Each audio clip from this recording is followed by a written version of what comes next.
In this tutorial, we're going to fix the error message that says this experience is not accessible because it's unrated on Roblox. If you're facing this issue, it's likely because your email or age is not verified. I'll show you how to fix it step by step. First, open any web browser and search for Roblox. Click on the official website and log into your account. Once you're logged in, you'll see your main dashboard.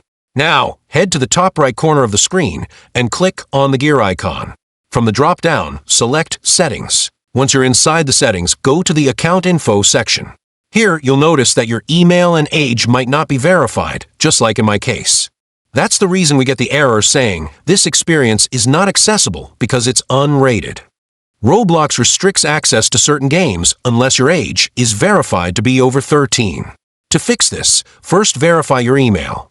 Click the Verify Email button. Enter your email address and check your inbox for the confirmation email. Once you confirm it, your email will be verified. Next, we'll verify the age. Follow the steps. It may ask you to upload a document or scan a QR code. Complete the verification process, and once it's done, your age will be confirmed. Now that both your email and age are verified, you won't get that error message anymore. If this video helped you, don't forget to like and subscribe for more helpful tutorials.